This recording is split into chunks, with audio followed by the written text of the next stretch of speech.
So hello everyone, welcome to my channel study with Bisu. तो कैसे हैं आप लोग। तो ये हाउ डू ऑर्गेनिज्म रिप्रोड्यूस का लेक्चर नंबर 4 है।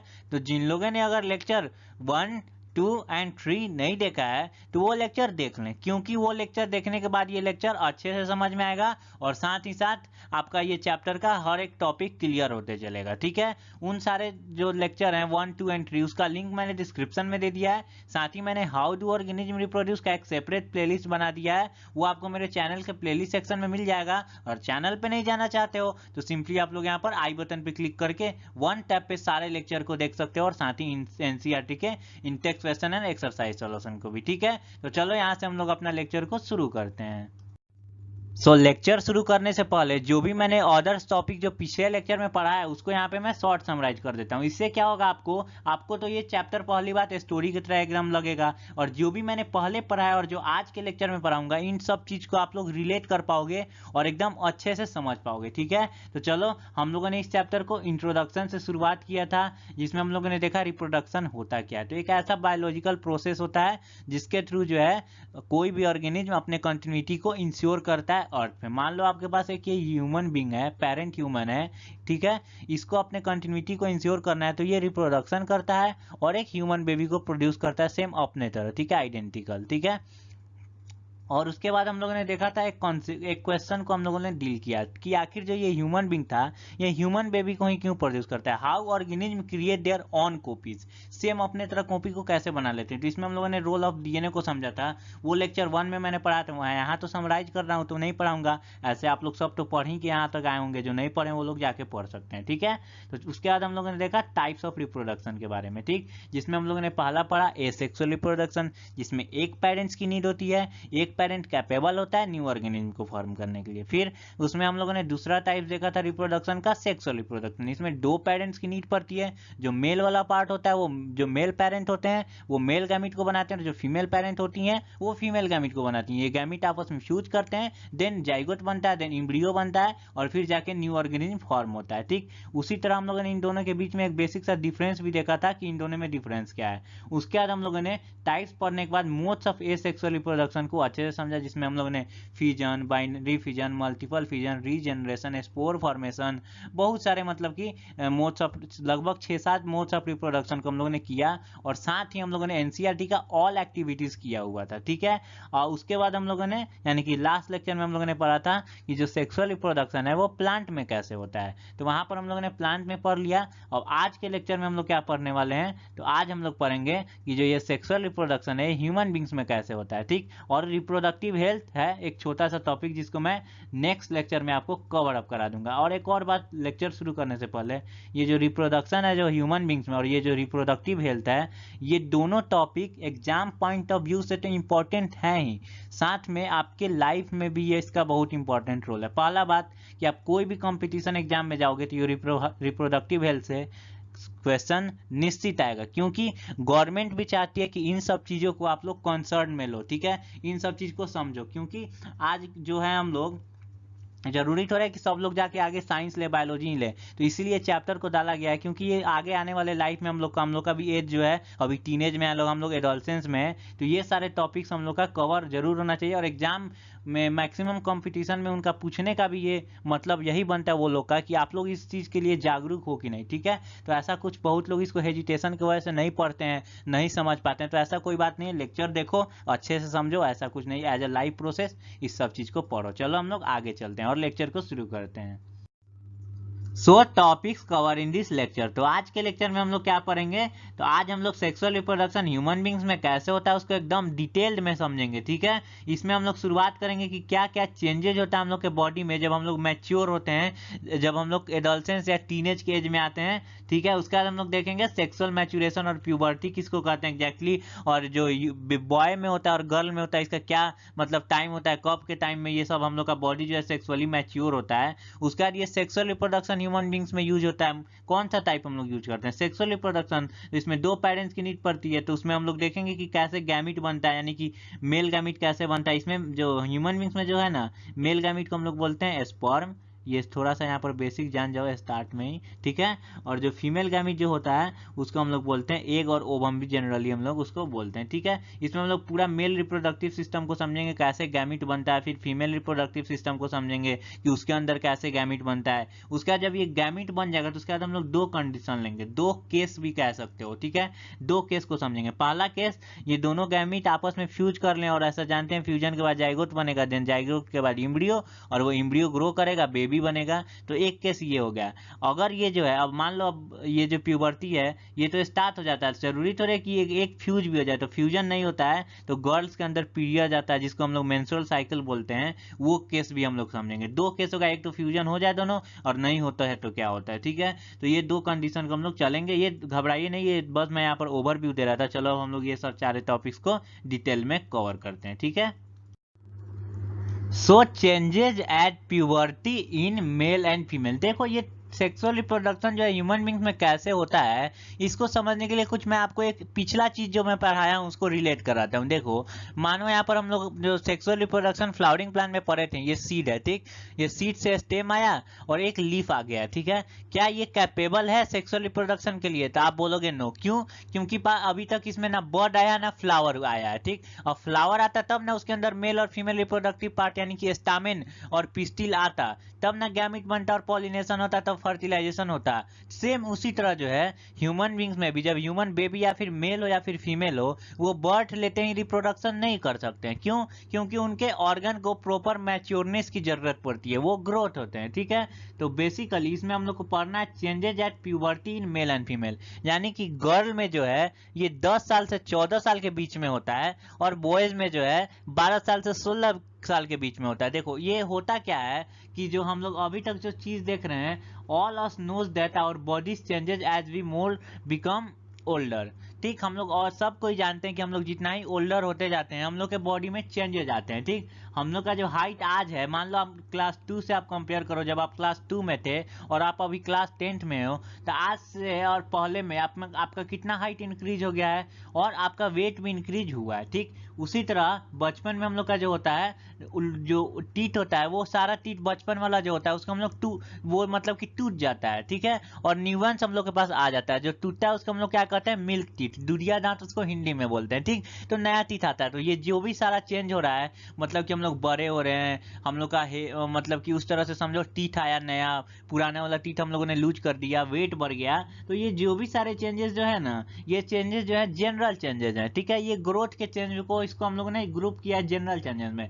लेकिन जब हम लोग टीन एज में आते हैं, यानी कि गर्ल्स में जो होता है वो 10 साल से 14 साल होता है, और जो बॉयज में होता है वो 12 साल से 16 साल के बीच में होता है, एक नया सेट जो होता है चेंज होने लगता है हम लोग के बॉडी में। यानी कि हम लोग के बॉडी में कुछ नए चेंजेस आने लगते हैं, जो कि ये ग्रुप किया गया है फिजिकल प्रोसेस, जिसमें वेट बढ़ना या फिर नया टीथ आना, हाइट बढ़ना, उनसे ये अलग ही होता है। यानी कि एडोलसेंस में कुछ हम लोग के अंदर नया चेंजेस आता है। तो चलिए उस चेंजेस को देखते हैं। तो कुछ जो चेंजेस होता है वो जो होता है कॉमन होता है, ठीक है। बोथ बॉयज और गर्ल में वो कॉमन होता है, ठीक है। तो वो जैसे उसमें क्या आता है, थिक हेयर ग्रोथ होने लगता है आर्मपिट्स में हम लोग के, और जेनिटल एरिया में जो हम लोग का स्किन है वो ऑयली हो जाता है, और उसके वजह से हम लोग को पिंपल भी आ जाता है। जनरली हम लोग, जब आप लोग देखते होंगे, जब आप लोग 12-16 साल के एज में आते होंगे, टीनेज एडोलसेंस के एज में आते होंगे, तो मैक्सिमम लोग को पिंपल आ जाता है चेहरा पे, ठीक है। ऑयली हो जाता है, छोटे छोटे पिंपल्स आने लगते हैं। तो ये बेसिकली उसका यही ये मतलब कि एस्पेक्ट है, यही आपको इशारा करता है कि आप लोग मैच्योर हो रहे हो, ठीक है। आपका एज है, प्यूबर्टी का एज शुरू हो गया, ठीक है। और कुछ जो चेंजेस होते हैं वो डिफरेंट होते हैं बॉयज और गर्ल में। तो ये क्या होता है, तो बॉयज में देख लो, तो बॉयज में क्या होता है, थिक हेयर जो है फेस पर आने लगता है, जिसको हम लोग बियर्ड भी बोलते हैं, हिंदी में दाढ़ी भी बोलते हैं, ठीक है। और जो बॉयज के वॉइस होते हैं वो क्रैक होने लगते हैं, यानी कि भारी वॉइस होने लगता है। और वही कुछ डिफरेंट देखा जाए, गर्ल में क्या चेंज आता है, तो उनका जो है ब्रेस्ट का साइज जो है वो बढ़ने लगता है, और साथ ही जो है उनका मेंस्ट्रुअल साइकिल स्टार्ट हो जाता है, जो जिसको हम लोग पीरियड कहते हैं। ये सारे चीज मेंस्ट्रुअल साइकिल को हम लोग आगे डिटेल में समझेंगे ये क्यों आता है, ठीक है। तो चलिए आगे हम लोग समझते हैं ये इस टॉपिक को और डिटेल में, ठीक है।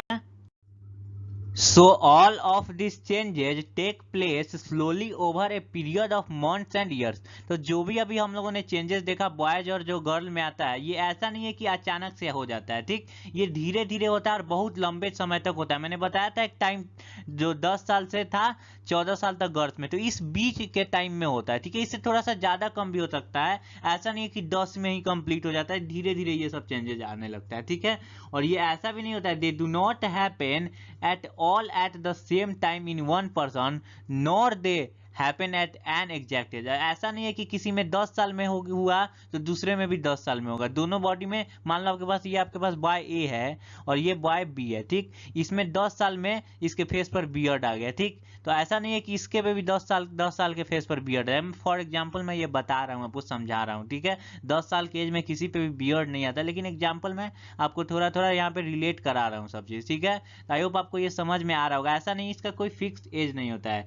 कुछ पीपल में तो होता है कि बहुत अर्ली और क्विकली बहुत जल्दी आ जाता है, लेकिन कुछ लोग में देखो तो ये बहुत टाइम तक, मतलब कि बहुत लेंदी हो जाता है, बहुत टाइम के बाद आता है। जैसे कि आप कुछ कुछ लोग के देखते होंगे कि बहुत कम एज में ही उनका पूरा फेस पे बियर्ड एकदम घना तरह से आ जाता है, लेकिन कुछ लोग में होता है जो बियर्ड है बहुत स्लोली आता है, बहुत लंबे समय के बाद आता है, ठीक। तो ये जितना भी हम लोग चेंजेस अभी तक पढ़े जो हम लोग का एडोलसेंस या प्यूबर्टी की एज में आता है, this all of these changes are the aspects of sexual maturation of body।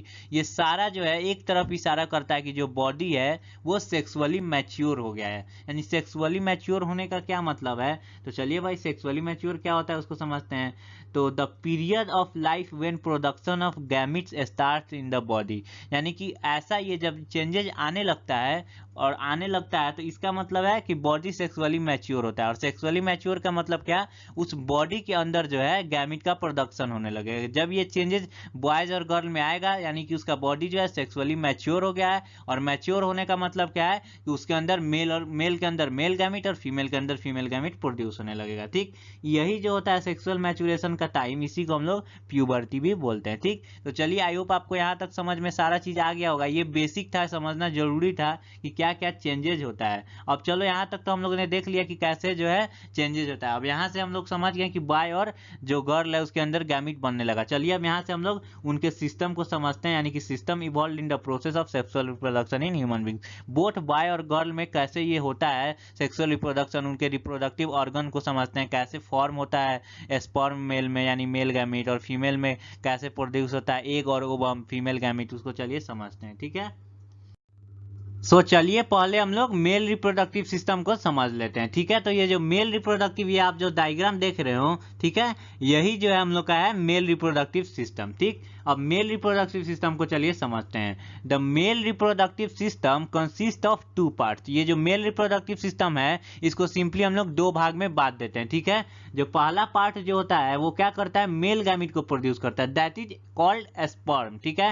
यानी पहला जो इसका पार्ट है वो मेल गैमिट स्पर्म को प्रोड्यूस करता है, और जो दूसरा पार्ट है वो उस गैमिट को, जो मेल गैमिट प्रोड्यूस हुआ था यानी कि स्पर्म, उसको साइट ऑफ फर्टिलाइजेशन तक लेके जाता है। चलो यहाँ पर एक मैं चीज समझाता हूँ। देखो हम लोगों ने सेक्सुअल रिप्रोडक्शन फ्लावरिंग प्लांट में पढ़ा था, जो ओवरी के अंदर जो ओव्यूल था उसके अंदर एक सेल था, ठीक। अब इसके ऊपर क्या हो रहा था, पॉलन ग्रेन जो है एंथर में जो प्रोड्यूस हो रहा था स्टामेन में, वो पॉलिनेशन के थ्रू स्टिग्मा पर आता था, स्टिग्मा से थ्रू स्टाइल होते हुए ओवरी के अंदर आके ओव्यूल में जाके एक सेल से फ्यूज करता था। यानी कि क्या हो रहा था, ये जो एक था यानी कि जो फीमेल गैमिट था वो नॉन मोटाइल था, यानी कि वो मूव नहीं कर सकता था, एक जगह पे था। वही जो पॉलन ग्रेन था जिसके अंदर मेल गैमिट प्रेजेंट था, वो मूव किया, पॉलिनेशन के थ्रू मूव किया, और वही मूव करके आया और इसको एक को फ्यूज किया। सेम इसी तरह जो ह्यूमन बींग्स है उसके अंदर भी जो होता है male gamete, that is called egg. वो जो एग होती है वो नॉन मोटाइल होता है, वो ठीक वो एक जगह पे ही रहता है, लेकिन जो स्पर्म हम लोग के अंदर जो मेल गैमिट होता है उसको ट्रैवल करके ले जाया जाता है उस एक सेल तक, तब वहां पे फर्टिलाइजेशन होता है, ठीक। तो जो हम लोग का मेल रिप्रोडक्टिव सिस्टम है इस तरह से डिजाइन किया जाता है कि उसका 2 पार्ट्स होता है, ठीक। पहला जो है वो मेल गैमिट को भी बनाता है और उसको डिलीवर भी करता है। अब ये तो है मेल, अब ये तो हम लोग ह्यूमन बींग्स, तो हम लोग के अंदर पॉलिनेशन थोड़े ही होगा, ऑफ कोर्स नहीं होगा हम लोग के अंदर पॉलिनेशन। तो हम लोग के अंदर आप लोग के माइंड में क्वेश्चन आ रहा होगा कि कैसे ये जो हम लोग का स्पर्म है ये कैसे जाएगा फीमेल गैमिट तक यानी एक तक। तो वो मैं बताऊंगा। ये सेक्सुअल इंटरकोर्स एक प्रोसेस होता है, उसके दौरान ये जो स्पर्म है वो फीमेल बॉडी के अंदर इंसर्ट किया जाता है और वहां जाके ये एग से जाके फ्यूज कर लेता है। वो मैं आगे डिटेल में आपको समझाता हूँ। यहाँ आपको बस समझ में आना चाहिए कि 2 पार्ट्स होता है मेल रिप्रोडक्टिव सिस्टम। चलिए अब हम लोग आगे देखते हैं इसके पार्ट्स को। ठीक, तो पहला होता है टेस्टिज। जो टेस्टिज होता है यही प्रोड्यूस करता है मेल गैमिट को, जिसको हम लोग स्पर्म कहते हैं, और साथ ही साथ ये एक सेक्स हार्मोन भी प्रोड्यूस करता है जो उसका नाम होता है टेस्टोस्टेरोन। ठीक है, ये टेस्टोस्टेरोन के बारे में हम लोग को नहीं पढ़ना है ज़्यादा, क्योंकि कंट्रोल एंड कोऑर्डिनेशन इस बार के सिलेबस से हट गया है, तो मैं उसको आगे डिटेल में समझा देता हूँ इसके बारे में। थोड़ा सा 2-3 लाइन ऐसे एग्जाम में नहीं आएगा, नेक्स्ट स्लाइड में आपको बता दूंगा। ठीक, तो मेनली देखो, अब ये जो हम लोग का डायग्राम दिख रहा है आपको, आप यहाँ पर ये ओवल शेप राउंड शेप में दिख रहा है, इसी को हम लोग बोलते हैं टेस्टिस। ठीक, ये आपको सामने से पिक्चर दिखाया गया है। ठीक, इसके पीछे भी समझो एक और टेस्टिस होता है, यानी कि एक ह्यूमन बींग्स के अंदर जो रिप्रोडक्टिव सिस्टम होता है मेल, उसके अंदर 2 टेस्टिस होता है, यानी कि ये पेयर में होता है। ठीक, और यही जो है क्या करता है, जो मेल गैमिट है स्पर्म उसको प्रोड्यूस करता है। ठीक, अब हम लोग देख लिए टेस्टिस प्रोड्यूस करता है मेल गैमिट को। यहाँ प्रोड्यूस हो गया मान लो मेल गैमिट टेस्टिस में।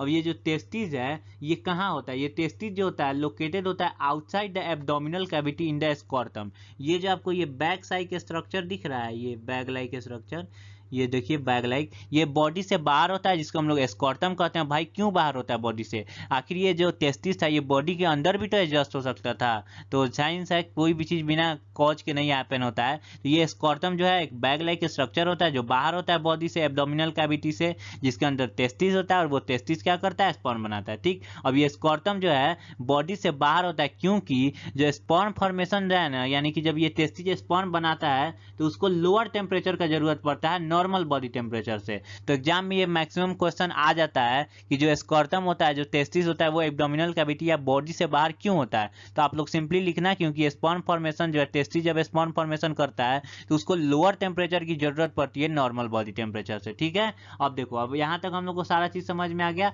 अब चलेंगे हम लोग नेक्स्ट पार्ट, वास्ट डिफरेंस। अब ये जो टेस्टिस है, ये देखो, इसको मैं क्लियर करता हूँ। अब ये टेस्टिस है जो स्पर्म बना देता है, तो ये स्पर्म जो है एक पाइप के थ्रू होते हुए जाता है यूरेथ्रा तक। अब यूरेथ्रा को मैं समझाता हूँ, यानी ये जो समझो सिंपली इस तरह की, जब टेस्टिस स्पर्म बना देता है तो वो स्पर्म जो है वो एक पाइप में जाता है, जिस पाइप का नाम है वास्ट डिफरेंस। ठीक, ये क्या करता है, it passes sperm from the testis up to urethra. अब ये स्पर्म जो प्रोड्यूस किया टेस्टिस, इसको लेता है और अपने पाइप के थ्रू होते हुए इसको यूरेथ्रा तक ला देता है। ठीक, यूरेथ्रा एक ट्यूब होता है, लाइफ प्रोसेस में भी आप लोग पढ़े होंगे, उससे यूरिन जो है हम लोग का जो यूरिन होता है वो बाहर डिस्चार्ज होता है, तो ये यूरिन तक ले जाता है यूरेथ्रा। चलिए उसको समझ लेते हैं। ये जो है पहला बात, ये कॉमन पैसेज होता है बोथ स्पर्म एंड यूरिन। इसी ये जो यूरेथ्रा जो आप लोग को दिख रहा है ये कॉमन पैसेज होता है। ठीक, जिसके थ्रू यूरिन भी बाहर आता है मेल के बॉडी से, और जो स्पर्म है वो भी बाहर आता है। ठीक है जी, और इसके ऊपर का जो कवरिंग होता है इसको हम लोग पेनिस कहते हैं। देखो ये जो ऊपर का कवरिंग है इसी को हम लोग पेनिस कहते हैं। ठीक है, अब देखो यहाँ पर कुछ आपको और अच्छा चीज़ मैं बता देता हूँ, सिंपली एक बार रिवाइज करा देता हूँ कि आप लोग क्या समझे।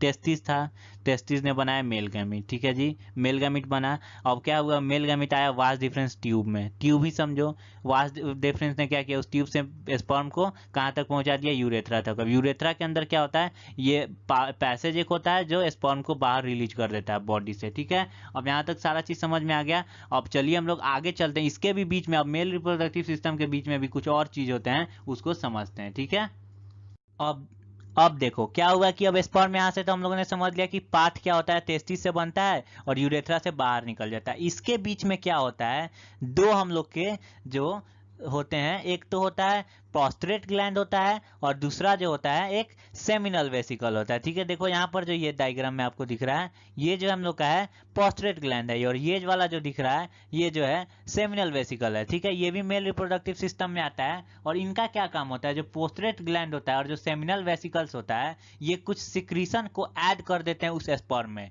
ये एक मतलब कि समझो ये सिक्रीट जो करते हैं वो एक फ्लूइड होता है। ठीक है, और जब ये स्पर्म पास होता है तो उसी टाइम ये उसमें ऐड कर देते हैं, और ऐड करने से क्या होता है, जो स्पर्म जो होता है now in A fluid which make their transport easier. अब ये फ्लूइड मीडियम में स्पर्म आ जाता है, उसके वजह से क्या हो जाता है, इसका जो ट्रांसपोर्टेशन है यानी कि पाइप में फ्लो कर रहा है वो आसानी से, अब लिक्विड हो गया तो सिंपल सा जाहिर से बात है आसानी से फ्लो करेगा। एक तो ये इस इजियर कर देता है इनका ट्रांसपोर्टेशन, और साथ ही जो ये है ये फ्लूइड जो है प्रोवाइड करता है नरिशमेंट। अब वो स्पर्म को कहाँ जाना है, मेल से फीमेल पार्ट तक जाना है, तो उनको नरिशमेंट भी चाहिए ना कुछ देर के लिए। ये तो बेसिकली क्या होते हैं, सेल ही ना होते हैं, इनको जाना होता है फीमेल तक, तो बीच में कुछ इनको नरिशमेंट तो चाहिए, तो ये नरिशमेंट का भी काम कर देता है। ठीक है, उसके बाद चलिए हम लोग यहाँ तक हम लोगों ने पूरे अच्छे से मेल रिप्रोडक्टिव सिस्टम को समझा। टेस्टिस ने बनाया स्पर्म, स्पर्म जो है वास डिफरेंस से होते हुए गया, यूरेथ्रा के थ्रू बाहर निकल गया। उसी बीच में क्या हुआ, सेमिनल जो वेसिकल होता है और पोस्टरल जो ग्लैंड होता है कुछ सेक्रीशन डाल देते हैं, जिससे वो स्पर्म का जो ट्रांसपोर्टेशन है वो ईजी हो जाता है और साथ में उनको नरिशमेंट का भी काम हो जाता है। अब स्पर्म को थोड़ा सा हम लोग समझ लेते हैं। ये जो है स्पर्म का जो है स्ट्रक्चर होता है, ठीक। इसके बाहर वाले जो ये पार्ट है इसको हम लोग हेड कहते हैं, ठीक है। और जो लास्ट वाला जो पार्ट है इसको हम लोग टेल कहते हैं, ठीक है। ये जो टेल है यही स्विमिंग में आसानी प्रदान करता है। ये मैं आगे बताऊंगा, जब फीमेल रिप्रोडक्टिव सिस्टम बताऊंगा उसमें बताऊंगा कैसे ये स्विंग करता है, ठीक है। The sperm is a tiny bodies that consist mainly genetic material. यही जो है जेनेटिक मटेरियल को ले जाता है अपने पेरेंट से, यानी कि मेल से फीमेल तक, ठीक है। और ये जो होता है ये लॉन्ग टेल जो है ये हेल्प करता है इसको मूव में फीमेल जर्म सेल तक पहुंचने में। मैंने बताया ही है, ये टेल जो है स्विम करने में इसका मदद करता है ताकि ये फीमेल जो गैमीट है वहां तक पहुंच जाए, ठीक है। अब टेस्टोस्टेरोन मैंने बताया था, टेस्टोस्टेरोन को प्रोड्यूस करता है टेस्टिस। वो क्या होता है, ये जो होता है ये जो है प्राइमरी सेक्स हार्मोन होता है। और ये जो है इसी के वजह से क्या होता है, जो हम लोग का मसल है वो ग्रो होता है और बोन हेवी होता है। देखो बहुत लोग जिम जब करते हैं ना तो ये एक्स्ट्रा से टेस्टोस्टेरोन का इंजेक्शन भी ले लेते हैं, तो वो सी चीज़ गलत है। कभी भी हार्मोनल बैलेंस से बॉडी में छेड़छाड़ नहीं करना चाहिए। ऐसे ये टेस्टोस्टेरोन आपके एग्जाम में आने वाला नहीं है, लेकिन तब भी जान जाओ जी, बेसिक नॉलेज है ये सारे चीज़। तो चलो अब हम लोग आगे चलते हैं। सो फाइनली भैया हम लोग आ गए फीमेल रिप्रोडक्टिव सिस्टम पे। चलिए अब हम लोगों ने मेल रिप्रोडक्टिव सिस्टम को तो अच्छे से समझ ही लिया, अब फीमेल रिप्रोडक्टिव सिस्टम को समझते हैं। तो ये जो आपको डायग्राम दिख रहा है यही हम लोग का बेसिक सा होता है फीमेल रिप्रोडक्टिव सिस्टम, ठीक है जी।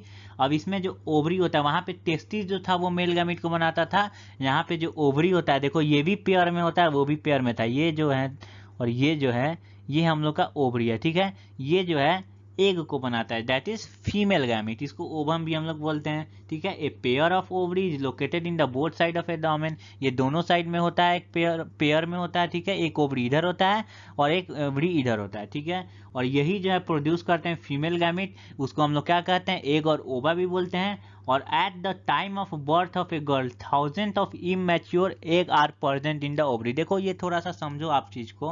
वहां पे हम लोगों ने मेल रिप्रोडक्टिव सिस्टम में देखा क्या, टेस्टिस फॉर्म करते हैं स्पर्म को, ठीक है। वो प्यूबर्टी के बाद फॉर्म करते हैं, ठीक है। लेकिन ये जो फीमेल में क्या होता है ना, जब फीमेल बेबी जब बर्थ लेती है, एक गर्ल बर्थ लेती है, तो उसी टाइम उसके ओवरी में बहुत सारे थाउजेंड होते हैं, थाउजेंड्स अमाउंट में जो एग होते हैं वो प्रेजेंट होते हैं स्टार्टिंग में ही, बर्थ के टाइम में ही। लेकिन वो क्या होता है, इमेच्योर होते हैं, ठीक। जब वो प्यूबर्टी तक पहुंचती है, जब गर्ल, जैसे मैंने वहाँ बताया था प्यूबर्टी में उनका सेक्सुअली मैच्योर हो जाती है, जब वो मैच्योर हो जाती है उसके बाद क्या होता है, सम ऑफ दिस स्टार्ट मैच्योरिंग, यानी कि इस ओवरी के अंदर मान लो कुछ जो एग इमेच्योर थे वो मैच्योर होना शुरू करते हैं, ठीक है।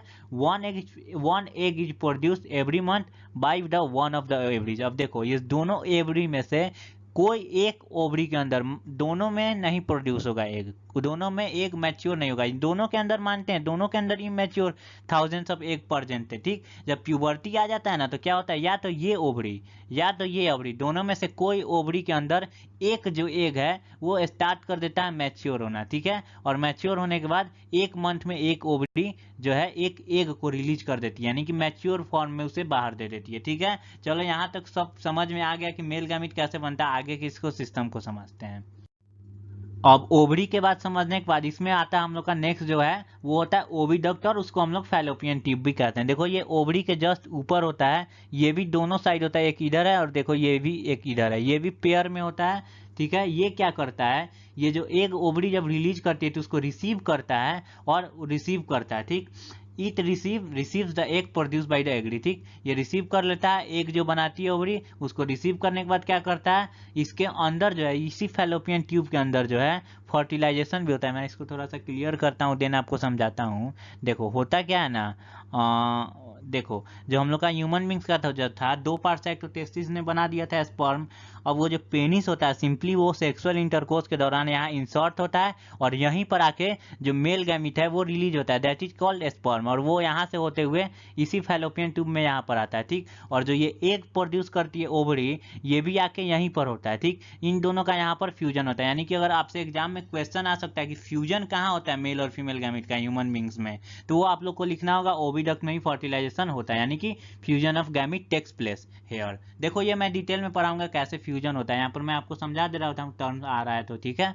तो उसके बाद क्या होता है, और ये जो उसका इसका इतना ही काम नहीं है, इसका और भी काम है। ये जो फर्टिलाइजेशन जब एक का हो जाता है, यानी कि जब जाइगोट बन जाता है, तो इस जाइगोट को ट्रांसफर कर देता है यूट्रस तक, ठीक है।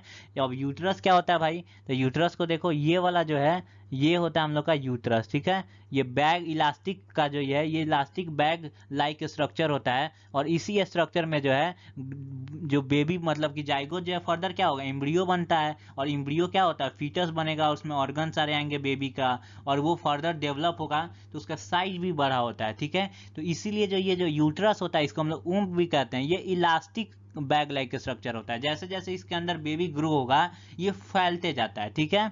और ये जो यूट्रस है ये ओपन हो जाता है थ्रू वेजिना एंड सर्विक्स। ये देखो यूट्रस जो है यहाँ पर आके ये ओपन हो जाता है थ्रू सर्विक्स एंड वेजाइना, ठीक। यहाँ पर हम लोग का कवर हो गया पूरा ह्यूमन बींग्स में मेल रिप्रोडक्टिव पार्ट्स होता है, कैसे गैमिट बनता है, और फिर हम लोगों ने समझा फीमेल रिप्रोडक्टिव सिस्टम क्या है, और उसके अंदर सारे उसके जो पार्ट्स होते हैं उसको समझ लिया, ठीक। अब चलो हम लोग आगे चलते हैं। अब एक मेल और फीमेल गैमिट तो बन गया, अब ये फ्यूजन कैसे होता है, और फ्यूजन नहीं होता है तो क्या होता है, चलो उसको समझते हैं, ठीक है। सो फर्स्ट हम लोग केस लेंगे जब एग फर्टिलाइज हो जाता है, यानी कि समझो कि हम लोगों ने मान लिया कि अब ये जो एग और जो स्पर्म बना था इनका मतलब कि फर्टिलाइजेशन हो जाता है। तो सिंपली होता क्या है, जो स्पर्म होता है वो इंटर करता है through the vaginal passage during sexual intercourse और कॉपुलेशन और मैटिंग भी इसको हम लोग बोलते हैं, ठीक। होता क्या है, जो मेल होते हैं वो अपना पेनिस यहाँ वेजाइना में इंसर्ट करते हैं सिंपली, और यहाँ पे जो स्पर्म है वो रिलीज होता है, ठीक। अब मैंने बताया था हमारे स्पर्म के अंदर जो सेमिनल जो वेसिकल्स होते हैं और जो पोस्टरेट जो ग्लैंड होता है वो क्या करता है, फ्लूइड रिलीज करता है, जिससे क्या हो जाता है, स्पर्म का जो मीडियम है वो फ्लूइड हो जाता है, और उनको साथ में नरिशमेंट भी देता है। तो यहाँ जब रिलीज होता है स्पर्म, तो सिंपली यहाँ से वो स्विम करते हुए, उसका टेल था यहाँ पर, मैंने आगे बोला था ना कि उसका टेल का फंक्शन बताऊंगा, तो वो टेल जो है इनको स्विम करने में मदद करता है, और वो स्विम करते हुए कुछ इधर आ जाते हैं और कुछ इधर आ जाते हैं। और हम लोगों ने ये भी जाना था कि कोई ओवरी जो है वो क्या होता है, ओवरी एक मंथ में कोई या तो ये ओवरी एक प्रोड्यूस करेगी या तो ये, तो सिंपली अगर यहाँ पर एक प्रोड्यूस हुआ है तो ये स्पर्मा के यहाँ पर फ्यूजन हो जाता है, और अगर यहाँ पे एक प्रोड्यूस हुआ है ये, तो यहाँ पर स्पर्मा की इसको फ्यूज कर देता है, ठीक। यानी फ्यूज जो होता है फैलोपियन ट्यूब में होता है, ओविडक्ट में होता है, ठीक है। इसके थ्रू इंटर होती है, और देखो मैंने जो बताया था वो ट्रैवल करता है अपवर्ड और रीच करता है ओविडक्ट में, जहाँ पे वो एक से फ्यूज हो जाता है, ठीक। और फ्यूज होने के बाद जब फर्टिलाइज जो एग होता है उसको हम लोग जाइगोट कहते हैं। फ्यूजन के बाद मेल और फीमेल गैमेट का फ्यूजन के बाद क्या बनता है, जाइगोट बनता है, और ये जो जाइगोट है ये इम्प्लांट हो जाता है lining of uterus and start dividing. देखो इसको थोड़ा सा क्लियर आउट मैं कर देता हूँ। ये जो हम लोग का जो ये यूट्रस है, ये यूट्रस है, इसके देखो ये ऊपर रेड रेड हम लोग को लाइनिंग दिख रहा है, ठीक। ये जो लाइनिंग है इसको मैं बताता हूँ, इसी लाइनिंग में सिंपली समझो यहाँ पर जो गैमेट का फ्यूजन हुआ था उसका जाइगोट बना था। ये जो जाइगोट है यहाँ से ओविडक्ट इसको लाके यहाँ पर ये यूट्रस का जो वाल होता है इस पे इसको क्या करता है, इम्प्लांट कर देता है। तो एग्जाम में क्वेश्चन भी आ जाता है कि इम्प्लांटेशन क्या होता है, तो सिंपली वहाँ पे आप लोग लिख सकते हो कि जो जाइगोट फ्यूजन के बाद जो ओविडक्ट में जो फ्यूजन होता है मेल और फीमेल गैमेट का, तो जो जाइगोट फॉर्म होता है वो सिंपली आके यूट्रस में अटैच हो जाता है, तो उसी को हम लोग कहते हैं इम्प्लांटेशन, ठीक है। अब उसके बाद चलो आगे की चीज को समझते हैं, ठीक। The mother body is designed to undertake the development of child. अब मदर का बॉडी जो है ऑलरेडी डिजाइन ऐसे किया जाता है कि वो जो बॉडी जो है बच्चे उसके अंदर कैसे डेवलप होगा वो सारा प्रोसेस उसके अंदर बॉडी के अंदर अवेलेबल होता है, ठीक। यानी कि मैंने मतलब कि अब मान लो ग्रोइंग चाइल्ड है तो उसको क्या चाहिए, प्रॉपर न्यूट्रिएंट्स चाहिए, प्रॉपर उसका जो वेस्ट रिलीज हो रहा है वो बाहर निकल जाना चाहिए, तो उस तरह से मदर का बॉडी डिजाइन होता है। तो सिंपली यहाँ पर होता क्या है, hence the lining of uterus become thick and spongy every month. अब देखो होता क्या, जैसे मैंने बताया था एवरी मंथ जो है एग रिलीज होता है, ठीक। तो जब एग रिलीज होता है ना, जब मानो कि ये इसके अंदर इमेच्योर एग था, जब अब ये मैच्योर होना शुरू करेगा, जैसे जैसे ये मैच्योर होता है ना वैसे वैसे ये जो यूट्रस के ऊपर जो ये रेड वाला लाइनिंग दिख रहा है ये भी लाइनिंग होने लगता है, ठीक। जब फाइनली एग जब रिलीज हो जाता है तो यूट्रस का भी लाइनिंग कंप्लीट हो जाता है, ठीक। अब लाइनिंग में क्या होता है, जो ये लाइनिंग होता है ये मोटा होते रहता है धीरे धीरे, और स्पॉन्जी होता है एक मंथ में, मंथ के लास्ट तक ये स्पॉन्जी हो जाता है। और ये लाइनिंग जो होता है ये क्या होता है, रिचली होता है supplied with blood to nourish the growing embryo. अब इसके अंदर जो जाइगोट था वो आके अटैच हुआ था और उस सेल डिवाइड कर करके एम्ब्रियो बना लिया था। अब यहाँ पर अटैच होता है ना तो ये स्पॉन्जी होता है, ये मोटा हो जाता है, ठीक, और ये हर 28 डेज पे होता है। ठीक, अब 28 डेज पे हुआ, सिंपली जाइगोट बना और आके इम्प्लांट हो गया। ठीक, अब इम्प्लांट हो जाने के बाद इसी के थ्रू जो है, इसी के थ्रू उस ग्रोइंग एम्ब्रियो को आसानी से न्यूट्रिएंट्स मिल पाता है। वो कैसे मिलता है, चलो उसको हम लोग आगे समझते हैं। ठीक है, अब जो ये इम्ब्रियो है, the embryo gets nutrition from the mother blood. अब जो ये इम्ब्रियो है, ये इसका जितना भी न्यूट्रिशन का चीज है वो मदर के ब्लड से लेता है। ठीक, with the help of A special tissue called placenta. ठीक, अब ये भैया प्लासेंटा क्या होता है, देखो ये जो आप लोग रेड जो ये देख रहे हो चारों तरफ, ये समझो जो हम लोग का यूट्रस था उसका लाइनिंग है। ठीक है, जो लाइनिंग मोटा हो जाता है एवरी 28 डेज पे, वो है। ठीक, अब इस यूट्रस के ऊपर क्या होता है, ये डिस्क लाइक एक स्ट्रक्चर आ जाता है। ठीक है,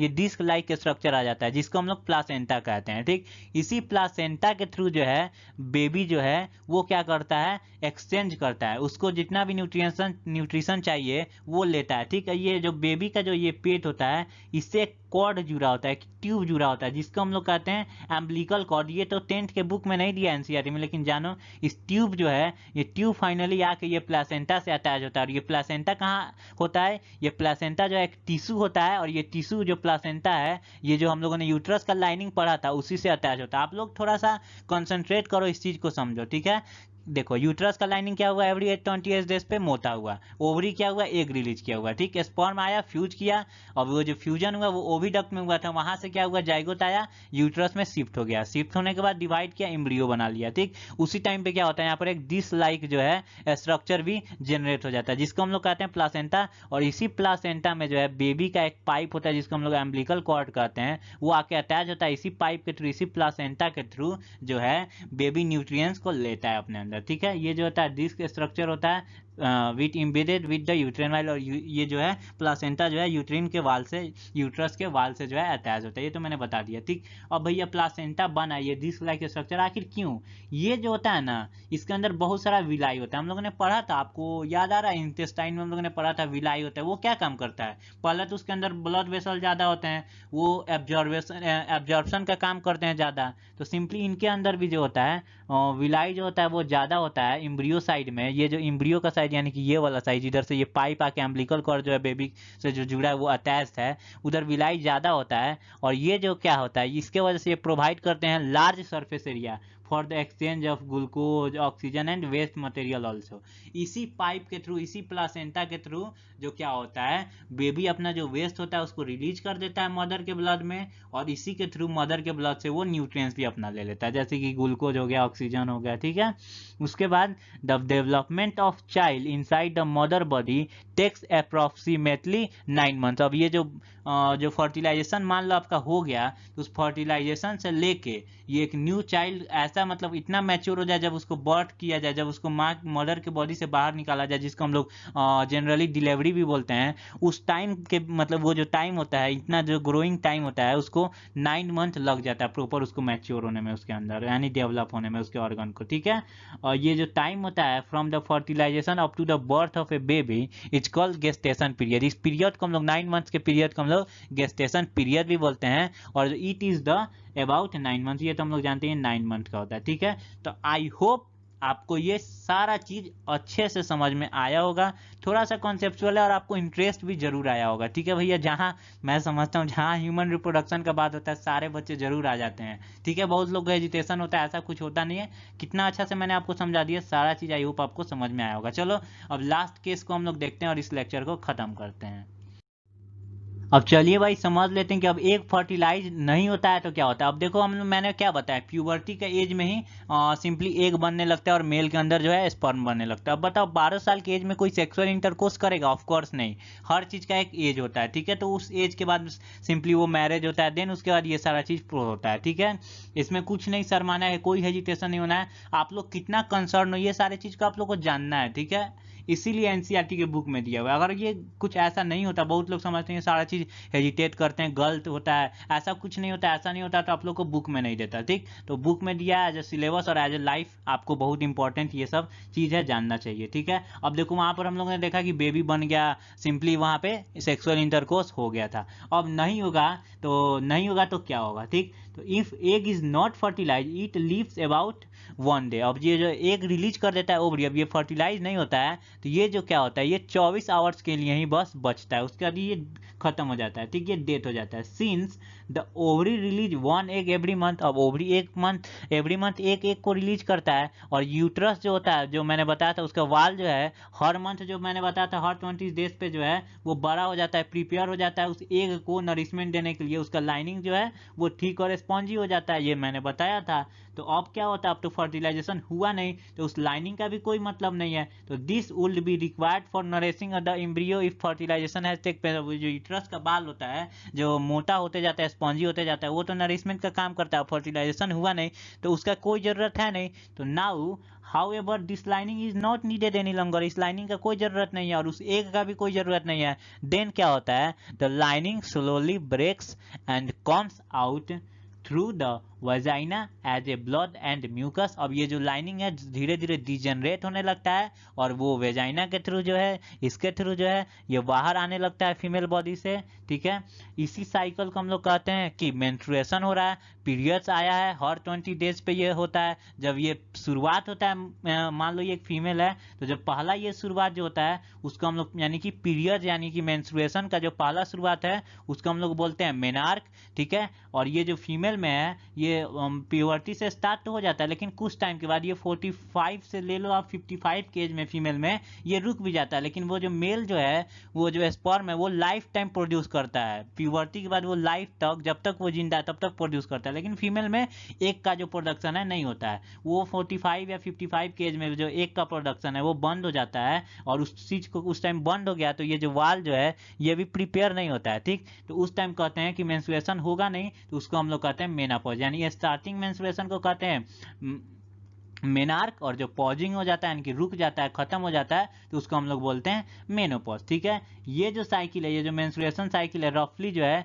एवरी मंथ होता है, और इसको हम लोग कहते हैं मेंस्ट्रुएशन, और ये जो usually last for the about 2 to 8 days. अब ये जो होना है, ये जब डिजेनरेट होकर एज अ ब्लड और म्यूकस के रूप में वेजिना से बाहर आता है, तो ये सिंपली 2 से लेके 8 दिन तक के बीच में, इतना दिन तक के मतलब टाइम में आते रहता है, थोड़ा थोड़ा होते रहता है डिजेनरेट, और उसके बाद फाइनली कंप्लीट हो जाता है। उसके बाद फिर 28 डेज पे ये पीरियड्स आता है अगर एग फर्टिलाइज नहीं होता है तो, ठीक है।